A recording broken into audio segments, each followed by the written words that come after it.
Okay by me. And geometry, that's right. He walks by the yard who thinks by the inch. Should be kicked by the foot. I remember. Sign side. Yeah, sign Hegel. Okay. I'll talk into the microphone. Well, as we saw or heard earlier, I did it my way. That's for sure. My father did it his way, and being his son, believe me, it was quite a ride. That being said, he is the most wonderful friend, and I couldn't ask for a better partner in life.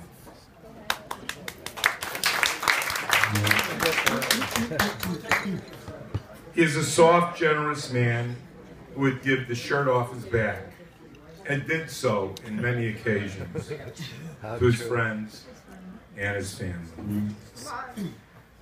We've been together for 35 or so years in business, and having to talk to him through all the tribulations in life has been something that's very beholden to me. As I said earlier, life with my dad in his early years was quite an experience. Went back to that. But the whole total experience is something I will always cherish. Some things you may not know about my dad is he spent 3 years defending our country in World War II and was a flyer in the Air Force. He was a great athlete. He played very high-level softball at Clarendon Park under the lights, and also was a great football player. In business and in life, everyone loved my dad. His friends, his family, his customers, everyone really loved him.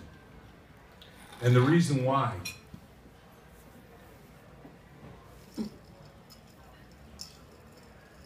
'90 is a milestone, and my dad lived life to his fullest. His reputation in life is impeccable. And he always told me the only thing you have in life is your reputation, which always stuck with me and throughout my life. Dad, you and I always will be best friends. So how about a toast for someone, hopefully, who will make it till 100? Okay. Love you, Dad. Okay.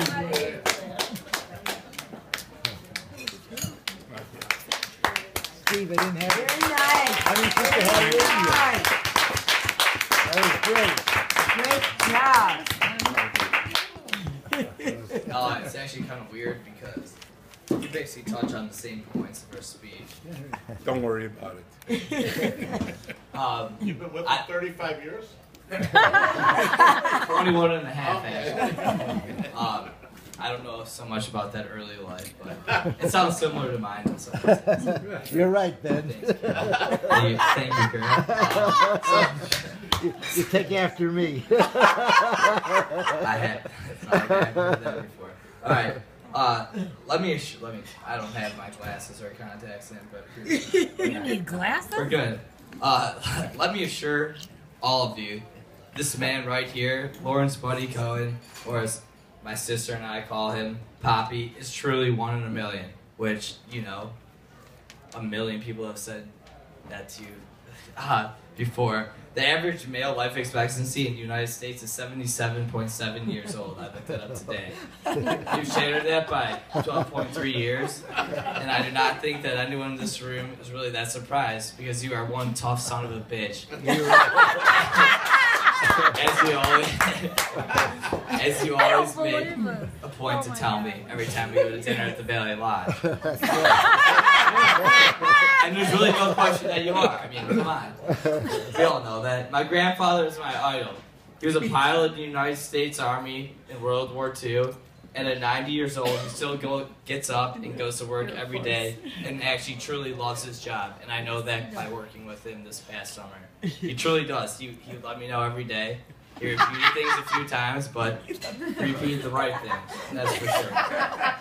You've taught me countless life lessons over the years, and the one most important lesson that you've taught me is that life is not all about the money. It is about getting up every day and doing what you love to do and being passionate about your work. My grandfather is also a true gentleman. He treats everyone with respect and courtesy no matter who they are or where they came from. For example, this summer I was lucky enough to work with Poppy and Dean down at US Motors. Every time we went to lunch at Connie's, my grandfather was treated like a celebrity. Like, honestly, it was really weird. He was treated like a celebrity. He had a seat already reserved for him, said reserved. We just walked right down, walked the seat. I mean, granted, we're at Connie's, but I mean, still. I agree. And also, Randy's also been going there for the past like 50-some years, right? Is that something like that? Oh my god. But that's not why everyone there treats him like a celebrity. That's not why. Not because he's been going there for the past 50 years.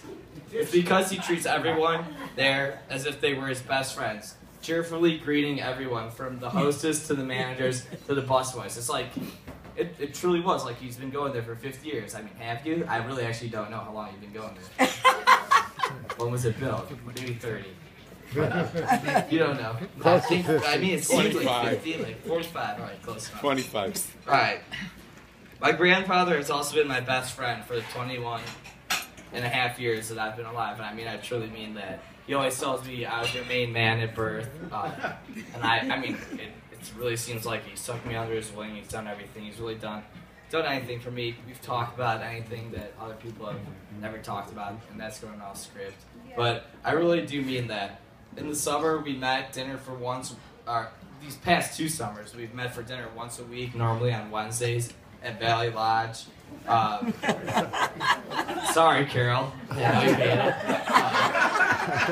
As well as every time I get the chance to come home from school. But you do love it deep down, admit it. Oh, It's so loud in there, god damn it. Alright. My most cherished memories, though, with my grandfather are going to Chicago Bears games together. We've not gone to every home game like we used to back when I was in grade school and high school, and literally we did go to every home game. And I used to get so pissed off when I had to go with my dad instead of my grandfather. I'd be like, are you fucking kidding me? Like, to go with my dad? Sorry, excuse my French, but I mean, I want to go with my grandfather. Like, that's my best friend. You got the pork chop? But we have probably gone to over 50 Bears games, maybe 40, 35, I don't know. But we've gone to a lot ever since I've been in grade school. We always used to go. I remember when I had the Cade McNown jersey, UCLA, 8th pick overall, total bust, back in the day. No one else probably remembers that, but I'm a sports junkie, so I do remember that. Comedian, this guy. And we've been going to the Bears games probably over the past 30 years together, or at least it seems like that, and I've loved every minute that I've got to spend time with you at Soldiers Field, and those are truly like my truest, most memorable memories, going to Soldiers Field with you. I'm going to wrap this up. You are my idol, my best friend, and I could only wish and dream to become half the man that you are. You've taught me countless of life lessons, and I stood up here and went through, shit. You've taught me countless life lessons, and if I stood up here and went through them all, it would be 2 in the morning, and people would be face down sleeping at their tables. So I just want to end this speech by telling you that you mean the world to me, and you've taught me more about life than anyone I've ever known, and I truly mean that you have. You and me talk one-to-one all the time. You know that. You're the greatest and my main man. And also, by the way, sorry, Carol, but we're celebrating his 100th birthday at the Valley Lodge. Oh, yeah. On me. It'll be a brunch, too.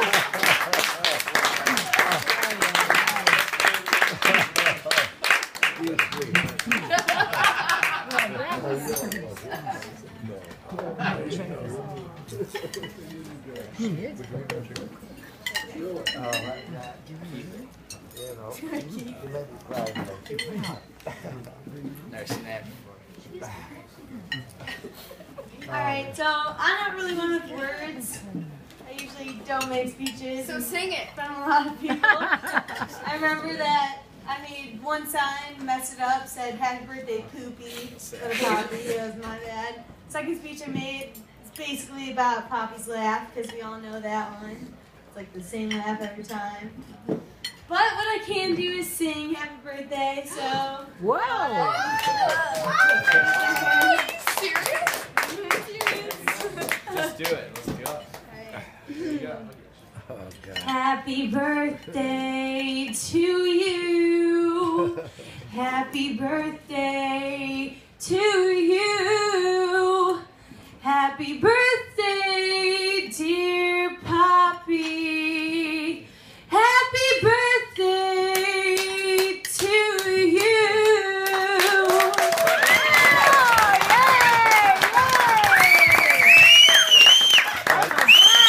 Jesus, I don't believe that. She can really whistle. Like Marilyn Monroe. You owe me big time.